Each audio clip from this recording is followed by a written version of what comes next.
The forbidden bite, the Galactic Council chamber was filled with banners of every world, and the air carried the fragrance of countless exotic dishes brought for the Feast of Unity.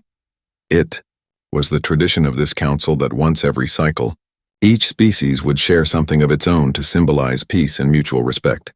Alien delicacies floated in stasis bowls, glowing with colors unknown to human eyes, and servers in ceremonial robes carried trays across the polished floor. For the first time in history, Earth had been invited to present a dish of its own. Ambassador Lian Chen, a calm woman with sharp eyes and a soft smile, had insisted that food was more than nourishment. It was memory, culture, and trust. She carried a silver tray with steaming bowls of a simple Earth dish, a dish loved across her homeworld. It was beef stew, rich with vegetables, spices, and slow-cooked meat that melted on the tongue. To humans it was comfort. To aliens it was something unknown. The chamber quieted as Chen stepped forward. She bowed deeply and spoke with pride. Humanity offers not weapons, not machines, but the heart of its people. We bring food to share, for to share food is to share peace. Murmurs spread among the alien delegates. Many were curious, a few wary. Humans had a reputation as a death world species. Tough, dangerous, able to thrive in conditions that would kill others. If their bodies required such food to survive, then what might that food do to others? Admiral Zirak of the Thalkesh Empire, a towering figure covered in scaled armor and ceremonial medals, rose from his seat. Known for his courage and pride, he was respected across the council. His people valued strength above all, and he would not show fear before a new species. He walked with steady steps to the tray. His golden eyes glared down at the steaming bowl, and he declared in a deep voice that carried through the chamber, "If humanity seeks respect in this council, let its gift be tested by one unafraid." He lifted the spoon and dipped into the stew, steam curling into the air. The council watched in silence as he raised it to his mouth. The first taste struck him like lightning. The spices flared against his tongue. The richness of the meat hit his senses, and then something deeper, something alien to his biology, surged through his veins. His body stiffened, his eyes widened, and a guttural roar escaped his throat. His scaled body convulsed, his claws tearing grooves into the council table as his muscles spasmed. Delegates screamed and leapt from their seats. Chen rushed forward, shouting for medical aid, but security guards blocked her path. The Admiral collapsed to the floor, gasping, his body trembling as if fire burned inside his chest. Council medics swarmed, scanning him with devices that beeped in panic. One shouted that his heart rate had tripled, another that his blood was destabilizing. His body seemed to be fighting itself, his veins glowing faintly beneath his scales. The chamber erupted into chaos. Some aliens accused humans of attempting assassination. Others demanded the humans be arrested immediately. Chen shouted above the noise, insisting the food was safe, that billions of humans ate it daily without harm. But the sight of the mighty Admiral, one of the galaxy's strongest warriors, thrashing on the ground after a single bite, drowned her words. Finally, after what felt like an eternity, the medics injected him with stabilizing fluids and carried him out on a hover stretcher. The silence that followed was heavier than any storm. Counselor Varel, an insectoid scholar with shimmering wings, stood and hissed loudly. "Human food is a danger to all species. It shall be banned from every world under council law. We will not allow poison to be served at this table." The vote was called immediately, and with only humanity standing against, the decision was passed. From that day, human food was declared outlawed in the galaxy. Ambassador Chen stood frozen at the center of the chamber, her hands still holding the silver tray. She felt the eyes of every delegate upon her. Some looked with fear, others with hatred, but a few with something else, curiosity. She knew then that this was only the beginning. Humanity's culture had been declared forbidden, but she also knew that nothing banned by the council ever truly disappeared. The humans left the chamber under heavy guard. Their gift turned into a crime. The banners of peace fluttered above, but the air no longer smelled of unity. It smelled of fear, and in that fear, humanity's place in the galaxy had shifted, forever. The outrage of humanity. News of the council's decision traveled faster than light across the galaxy, and when it reached Earth, the reaction was immediate and fierce. The headlines blazed on every network, declaring that the Galactic Council had outlawed human food after Admiral Zirak nearly died from a single spoonful of stew. In the streets, people shouted in disbelief. In restaurants, owners smashed their fists on tables, and in universities, scholars argued through the night. For humans, food was not simply fuel, it was identity, memory, love, and history. Generations had gathered around meals, cultures had been defined by flavors, and now the galaxy had branded all of it as poison. Ambassador Lian Chen returned home under heavy scrutiny, her every movement dissected by both human and alien press. She stood before the cameras, tired but unbroken, and spoke to her people. They have judged our culture by a single moment and a single accident. We must not bow our heads. We must prove that our food is not poison but a bridge of peace. Her words reached billions, but they were not enough to calm the storm. In markets, people shouted insults at alien merchants. In alien colonies on Earth, tensions rose as humans accused them of betrayal, and politicians demanded answers. Scientists took the matter into their own hands. Teams of biologists and chemists locked themselves in laboratories with samples of the stew, breaking down every molecule, studying how alien physiology might react. One professor argued that the Admiral's collapse was not poisoning, but a violent allergic reaction, something that varied by species. Another insisted the reaction had been too extreme, that human spices might carry compounds alien biology could not process. The debate filled every screen, every classroom, every cafe where humans still ate openly in defiance. The Council's propaganda only added to the anger. Alien broadcasts played the footage of the Admiral's collapse again and again, painting humans as reckless deathworlders who unleashed toxins without care. Editorials described humanity as a danger to galactic harmony, too wild and too primitive to be trusted. Earth's leaders called the broadcast slander, but deep down they knew the galaxy was afraid, and fear could twist truth into any shape. Meanwhile, in the kitchens of Earth, chefs wept as their art was branded criminal. A young cook in New York shouted on live broadcast that no council had the right to strip humanity of its heritage. A grandmother in Mumbai held up a pot of curry and told her neighbors that she would never stop cooking for her grandchildren, no matter what laws the council passed. Across the planet, ordinary people held feasts in protest, gathering in public squares to share food with strangers, lifting bowls and plates as acts of resistance. The tension spread far beyond Earth. On the human colonies of Mars and Titan, people marched with banners that read, "Our food is not your weapon." Cargo ships carrying supplies to alien worlds were searched and harassed by patrols. Crews accused of smuggling forbidden dishes. Some shipments were seized, some destroyed. Anger turned to resentment, and resentment turned to defiance. Ambassador Chen fought tirelessly in the council halls, demanding scientific trials instead of blanket bans, but she was silenced at every turn. When she spoke, delegates whispered the word poison behind her back. Yet in those moments she also noticed something curious. Not all eyes looked at her with hatred. Some flickered with doubt, others with longing. She caught glimpses of alien aides watching with too much interest, as if the idea of forbidden food carried its own strange pull. Back on Earth, the mood darkened. For the first time since contact, humanity felt its culture under direct attack. They had expected mockery for their small ships, perhaps dismissal for their primitive weapons, but never had they thought their daily bread would be declared illegal.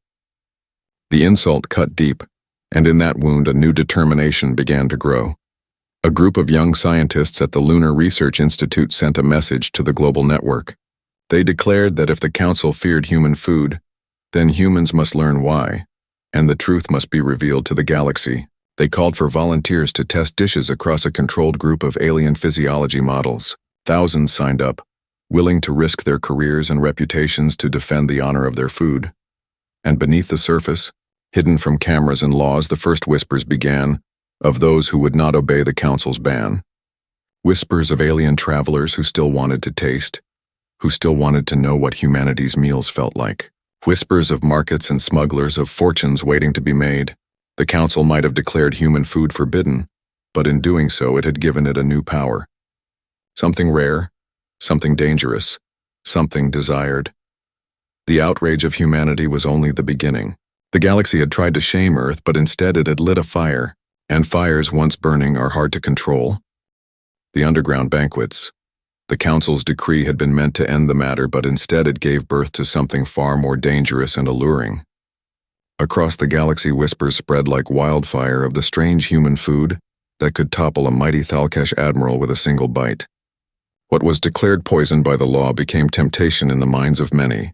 On worlds where the Council's power stretched strongest, merchants and officials repeated the warnings and reminded the citizens that human food was forbidden under penalty of imprisonment. Yet in the alleys and shadows, the truth was different. Curiosity began to bloom. It started with small gatherings, secret feasts held in hidden rooms. A group of scholars in the libraries of Varos met behind locked doors where a human exchange student cooked for them, using ingredients smuggled in crates marked as machinery parts. The aliens trembled as they tasted bread for the first time, its warmth strange but comforting, its flavor simple yet unlike anything grown on their world. Some coughed, others laughed nervously, but none could deny the thrill that coursed through them as if they were part of a forbidden ritual. Word spread quietly among their peers, and soon more wanted to join. On the colony stations near the rim, smugglers realized there was profit greater than spice or rare minerals. They began to carry secret packets of human seasonings, dried herbs, and small frozen cuts of meat hidden beneath false floors. They sold them in back corridors to alien buyers who paid with currencies, favors, and sometimes even with secrets. A single jar of pepper became more valuable than gemstones. Human chocolate bars, once a cheap comfort on Earth, became treasures worth entire vaults when traded in shadow markets. To taste them was to defy the Council and to prove courage.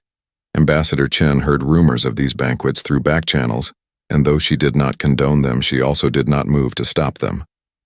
She understood that once the Council had declared human food forbidden, it would only feed desire. Humans knew well from their own history that prohibition created power. To ban something was to make it shine brighter in the eyes of those denied it. Chen hoped that maybe, just maybe, these whispers would turn into voices that questioned the Council's law. Not all stories of these banquets were joyous. On the planet Jalakor, a wealthy merchant hosted a secret feast in his mansion and served roasted human-style meat to his guests. Half of them found themselves trembling with energy, their minds racing with new clarity as if they had glimpsed into hidden knowledge. The other half fell into violent spasms, their bodies rejecting the food. The banquet ended in chaos, with guards storming the halls and dragging the survivors to prison. Still, the memory of those who felt power from that food spread even faster than the tale of the deaths. On the other side of the galaxy, an alien poet named Vayreen tasted a human dish of spiced rice prepared by a smuggler. The flavors overwhelmed her senses, and she fell into what she described later as a vision of fire and stars colliding.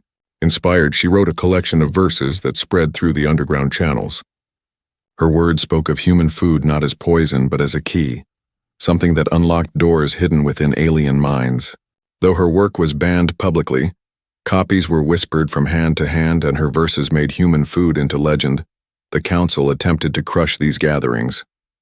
Patrols raided suspected kitchens, seized spice shipments, and executed smugglers. Yet the more they tried to burn the roots, the deeper the roots grew.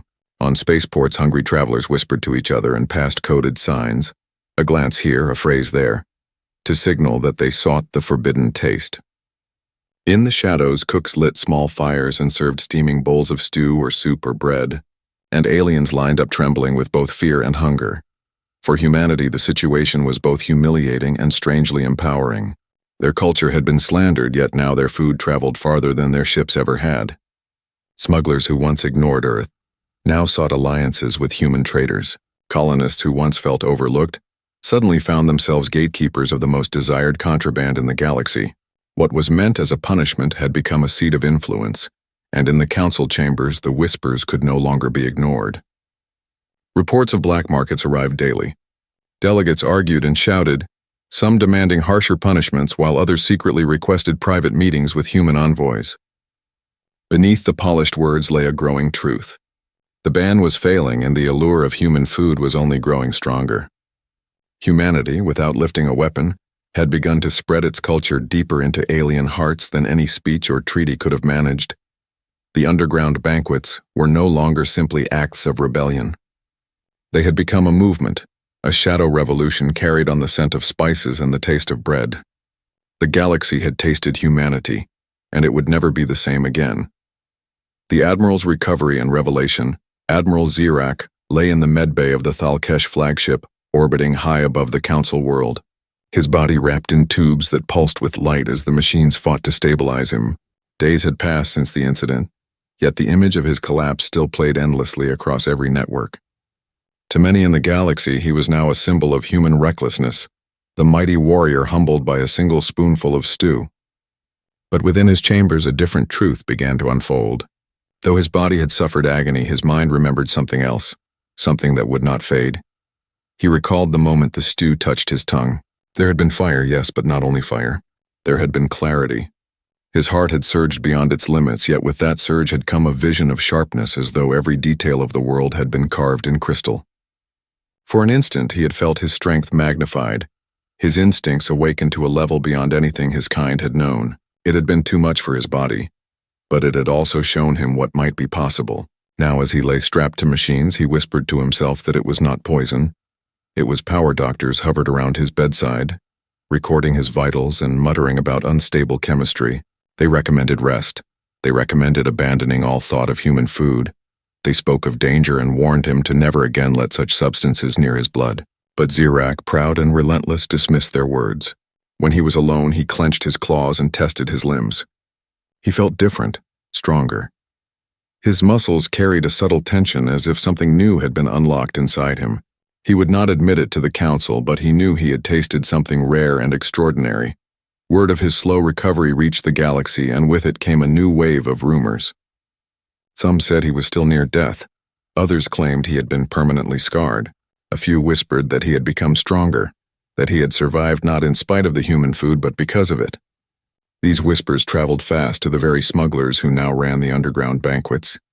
For them, the Admiral's survival was proof that the ban was not about safety. It was about control. If one of the strongest warriors in the galaxy could rise again after such a meal, then what might it mean for lesser beings who craved strength? Ambassador Chen seized the moment. She requested a private audience with Zirak, and to the shock of many, he agreed. In the dim light of his recovery chamber, she stood before him. Her voice carried both challenge and compassion as she asked why he had not spoken publicly about what he had felt. He glared at her with golden eyes that still burned with pride and admitted that while his body had suffered, his spirit had never felt more alive. He described the visions, the sudden strength, the overwhelming rush that nearly shattered him. Chen listened silently and then told him that what he felt was the essence of humanity's bond with food. To humans, meals were not only about survival, they were about memory, family, struggle, and triumph. Perhaps those emotions carried something into the food that no science could measure. The Admiral did not answer at once. He stared at the ceiling, claws tapping against the metal frame. At last he rumbled that perhaps the Council had feared too quickly, that they had not understood what they had tried to bury. He warned her that if others experienced what he had, the galaxy would change forever. For warriors of his empire, such strength could mean victory in every battle. For scholars, it could mean visions of creation. For leaders, it could mean dominance. Chen replied that humanity did not seek to turn meals into weapons, but if the Council pushed too hard, the galaxy itself might choose that path. Outside the chamber, voices grew louder. Reports emerged of more aliens secretly sampling human dishes, some falling ill, some trembling with bursts of energy that they described as enlightenment. The black markets flourished, and the Council found itself cornered. Their ban had not ended the matter, it had only spread it wider. And in every whisper the name of Admiral Zirak appeared again, as if his experience had become the foundation of a legend. Some saw him as a victim, others as a pioneer who had crossed a threshold that few dared to touch within himself. Zirak knew the truth. He had faced death many times, but never like this. He had nearly been consumed by a simple human dish, yet it had left him stronger. His empire demanded that he denounce humanity, but his warrior's heart whispered otherwise. He began to train again, slower at first, then faster, testing the limits of his renewed strength. Each movement confirmed what he already suspected. The stew had not broken him. It had remade him, and though the Council sought to bury this truth, it could not remain hidden for long. The recovery of Admiral Zirak was not the end of the scandal. It was the spark that lit a new fire. For now there was proof that human food did not simply kill, it transformed. And with that revelation, the galaxy braced itself for storms yet to come. Food as a weapon or gift. The Council had thought the matter settled when they declared human food illegal. But the recovery of Admiral Zirak and the growing rumors of secret feasts forced them to confront a far more dangerous question. Was human food poison? Or was it something else entirely? Something that could alter the balance of the galaxy? The incident had not ended curiosity. It had inflamed it, and everywhere voices began to divide into two camps. Some cried that human food was a weapon in disguise, a substance too unpredictable to be trusted, while others whispered that it was a gift, a hidden key to power and insight on Earth. The debate tore across every level of society. Scientists warned that if alien bodies reacted with such violent extremes, then there was real danger. But chefs, cultural leaders, and ordinary families shouted back that their food had been humanity's strength since the beginning of time. They said it was not poison, it was life, and to share it was an act of friendship. Yet beyond these arguments, something deeper grew. Military strategists in secret chambers began to wonder what might happen if human food were used deliberately. Could a carefully chosen dish give allies an edge in combat, heighten reflexes, or sharpen instincts? Could it be smuggled into enemy camps and unleash chaos? What the council called dangerous began to look to some generals like a weapon disguised as a meal. The aliens felt this conflict just as strongly. Reports came in of species who reacted violently to human meals, collapsing as the Admiral had. But there were also reports of species who rose stronger, faster, and clearer of mind. On the desert planet Jera, a group of soldiers who secretly ate human bread claimed their senses sharpened so keenly that they could hear footsteps echoing across the dunes.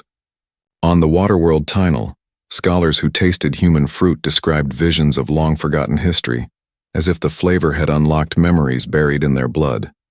Not all survived the experience, but those who did became living proof that human food could be more than simple nourishment. The council grew terrified. If such power spread unchecked, wars could erupt not with fleets and armies, but with kitchens and recipes.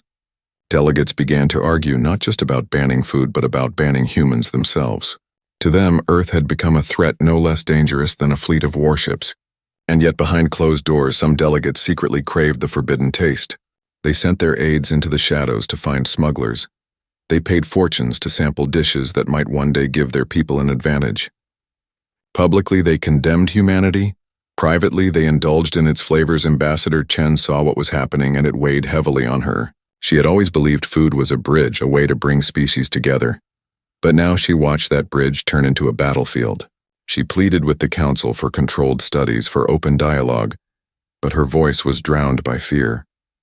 She knew the danger was real, but she also knew that humanity could not and would not abandon its culture. If their meals were power, then humanity would have to decide whether to wield that power or share it. On the streets of alien cities, the choice was already being made. Young aliens gathered in secret circles to taste the dishes of Earth, and in those gatherings, friendships were forged stronger than treaties. Some collapsed and were carried away, but others emerged with new strength that they swore was worth the risk. To them, the food was not a weapon, it was a gift, a chance to touch something greater. The black market swelled, and human spices became worth more than rare crystals.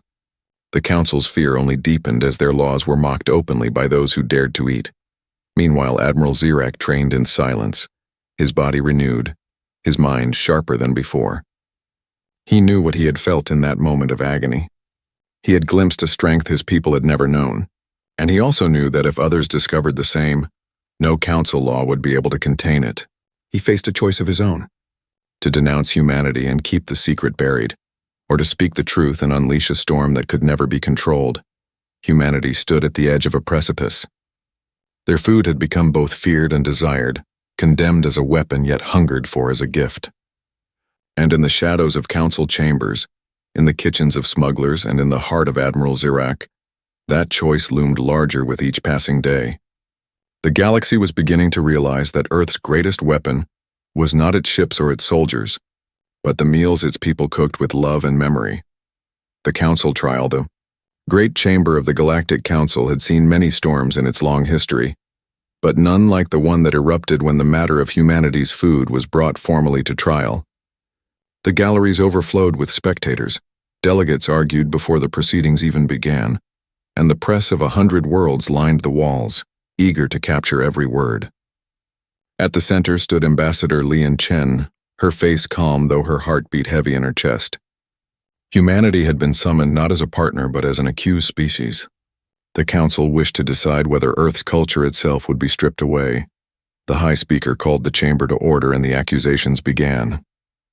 Counselor Veyral, whose voice hissed like steel across stone, stood tall and declared that human food was a plague upon the galaxy. She recounted the collapse of Admiral Zirak, the seizures on Zalakor, the black market deaths, the chaos in secret banquets. She raised her wings and shouted that humanity had unleashed poison disguised as culture and must be punished. Behind her, a chorus of voices rose in agreement. The council demanded evidence, and one by one reports were read of alien citizens who had perished after consuming human meals. Each testimony sharpened the air with anger and fear. Ambassador Chen waited for silence before she answered. Her voice carried across the chamber without trembling. She did not deny the suffering.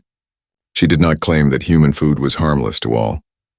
But she spoke of billions of humans who had lived on those meals for generations, of children raised on bread, of elders comforted by soup, of families brought together by feasts. She reminded the council that every species carried dangers to another. The claws of the Thalkesh could shred flesh with ease. The spores of the Rainari could choke entire cities. The toxins of the Veyril's own kind could kill with a single touch. Yet no one had declared their cultures forbidden. Why then should food, the heart of humanity, be erased? The chamber shook with voices. Some called her words defiance, others murmured with unease. The trial stretched into hours. Evidence of smuggling was laid bare. The council displayed images of hidden markets where aliens traded fortunes for a taste of human spice. They showed bodies collapsing in spasms, markets burning after raids, smugglers executed for their crimes. Chen did not flinch. She answered that the council itself had created the black market with its ban. To forbid something that was culture and heritage was to make it more powerful, to drive it underground and into dangerous hands. Her words struck deep, and even those who opposed her shifted uneasily. Then came the most shocking moment of the trial. Admiral Zirak himself entered the chamber, towering, scars visible across his body, eyes blazing with pride. The room fell into silence as he walked with deliberate steps to the witness platform. He did not look at Chen nor at Veyril. He looked only at the council as a whole. In a voice that thundered like storm, he declared that human food had nearly killed him. But it had also shown him something greater. He described the surge of strength, the visions of clarity, the awakening of power within him. He said the council was blind if it believed that food was mere poison. It was dangerous, yes, but danger was not always evil. Sometimes danger was the path to growth. His testimony split the chamber like a blade. Some shouted that he had been corrupted, that humanity had poisoned his mind as well as his body. Others whispered that if even the Admiral could speak of power, then perhaps there was truth in what humans claimed. The council demanded he retract his words, but Zirak refused. He roared that no council had the right to silence his truth. His people valued strength, and he would not deny what he had felt. His words ignited the spectators, and chaos swelled until the high speaker's gavel shook the chamber back into order. In that moment, the trial ceased to be about legality. It became a battle of culture and survival. To erase human food would be to erase humanity itself, to brand an entire species unworthy of its own heritage. Chen spoke one final time, her voice steady as stone. She told the council that humanity would never destroy its culinary traditions, that they would not tear apart the heart of their people to appease fear. She said humanity was ready to stand alone if they must, for they had endured harsher worlds and darker trials. Her defiance echoed against the marble walls like a vow. The council adjourned for deliberation, but the truth was clear to all who had witnessed the trial. Humanity had not bowed. They had fought not with weapons but with words, not with fleets but with memory and taste. Whether the council ruled against them or not, the galaxy had heard their voice. And in the shadowed halls beyond the chamber, whispers grew louder. Some aliens now hungered more than ever to taste the forbidden dishes, and others feared that humanity's refusal to surrender marked the beginning of something they could no longer contain. The trial had begun as judgment, but it ended as a warning. The council could no longer pretend to hold control. Humanity had set the table, and the galaxy was already leaning forward to take a bite. The verdict and the feast, the council chamber was restless when the delegates returned to announce their decision.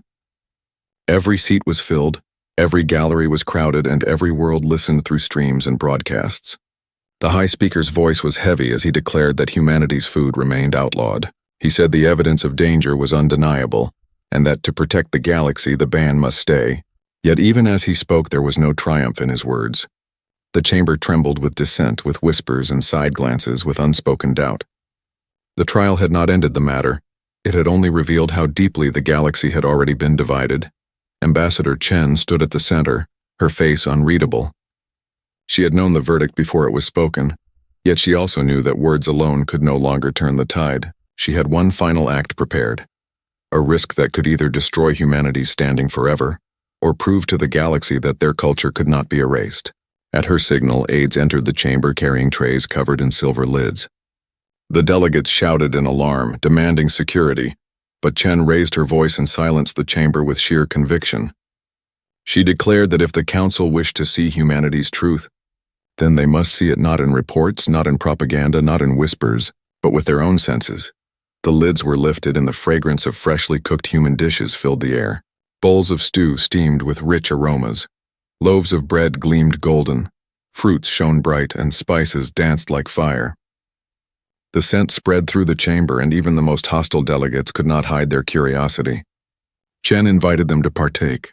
She warned them that humanity could not promise what reactions they might have, for every species was different. But she said this was the reality of life itself, unpredictable and dangerous, and yet still worth embracing. She told them humanity would not beg for acceptance, but they would not deny who they were. The choice was theirs to make here and now. At first no one moved. Fear weighed heavy on the chamber. Then, to the shock of all, Admiral Zirak rose. His claws tapped against the table as he walked with steady steps to the trays. He looked down at the steaming bowls and then lifted a spoon. The chamber held its breath as he swallowed another bite of the same stew that had nearly killed him. His body trembled for a moment, his chest heaved, but then he stood tall, fire blazing in his eyes. He turned to the chamber and roared that he had faced death once and lived, and he would not cower before food. He declared that what he felt was not poison but truth, and truth must never be banned. His defiance broke the silence. One by one, other delegates stepped forward. A scholar from Tinel tasted the bread and tears fell as he described memories long forgotten rising within him. A soldier from Jera ate the spiced meat and stood straighter, his hands shaking with newfound strength. A poet from Veros tried a sip of soup and gasped as visions poured into her mind, words flooding faster than she could contain. Not all who tasted remained standing. Some collapsed and were carried away, their bodies unable to endure the surge. But others rose, changed in ways they could not explain. The chamber erupted into chaos as cries of fear mingled with shouts of awe. The high speaker pounded his gavel, but the order of the council was already shattered. Delegates no longer argued about bans or laws. They argued about what they had just felt in their own bodies. For some it was terror, for others it was revelation. The truth had been revealed openly and it could not be buried again. Chen watched as the chamber dissolved into uproar. She knew humanity had won something greater than a verdict. They had proven that their culture was more powerful than any law, that their meals carried something the galaxy could not deny. Outside the chamber, the news spread instantly. The footage of delegates eating human food flooded every world. Citizens saw their leaders trembling, weeping, roaring with strength or fainting from the surge. To some it was proof of humanity's danger. To others it was the most powerful invitation they had ever seen. Across the galaxy, kitchens lit fires in secret. Markets thrived and smugglers smiled as demand soared. Human food was no longer only banned, it was legendary. Ambassador Chen left the chamber with her head held high.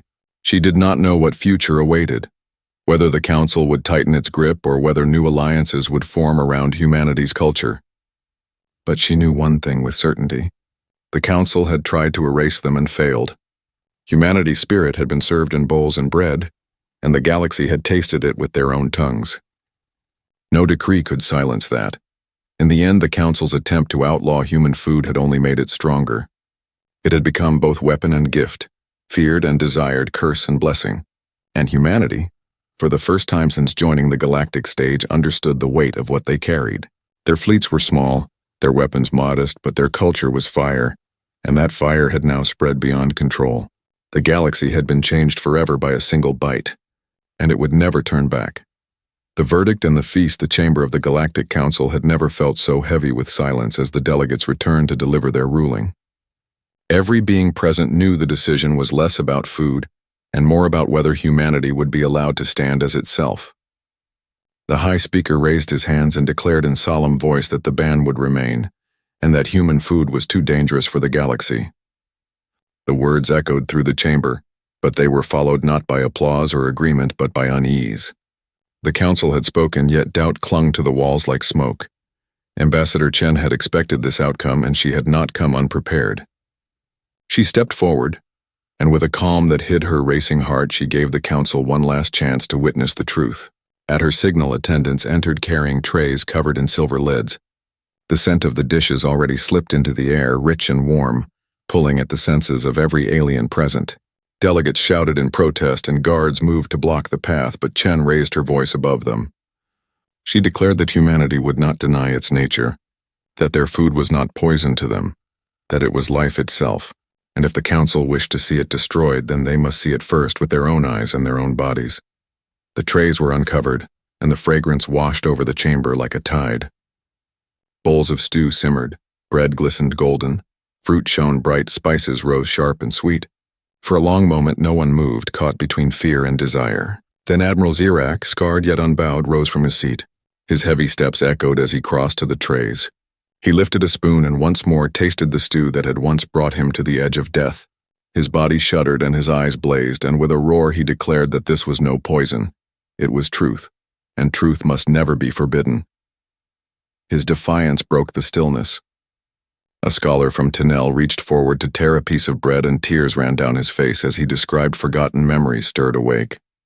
A warrior from Jera took meat and trembled with new strength surging through his limbs. A poet from Veyros tasted the soup and collapsed into a flood of visions, words pouring from her lips faster than she could breathe. Some delegates fainted, some cried out in fear, others stood taller than they ever had. The chamber dissolved into chaos, but the lie was broken forever. The high speaker's gavel thundered, but it could not restore order. The galaxy had seen its leaders eat what was forbidden, and they had seen them changed by it. Fear remained, yet so did awe, and the truth was plain to all. Humanity's food was not only nourishment, it was power. It was memory. It was a fire that no decree could extinguish. Chen stood at the center of the storm, her eyes steady. She knew humanity had risked everything, but she also knew the moment could not be undone. The council had tried to bury a culture, and instead had revealed it to every corner of the galaxy. The ban would continue on paper, but the galaxy had already taken its first true taste. Outside the chamber, news spread like wildfire. Across alien worlds, kitchens lit fires, secret feasts grew bolder, and markets overflowed with demand for human spices and dishes. To some it was still a weapon, to others it was a blessing, but to all it was undeniable. Humanity had changed the galaxy not with fleets or with war, but with a single meal. The galaxy would never forget the day human food was outlawed, and then tasted openly in defiance. What had begun with one bite that nearly killed an admiral had ended with a feast that shook the foundations of the council. Humanity had claimed its place not through fear, but by sharing what it had always carried within its heart. The end.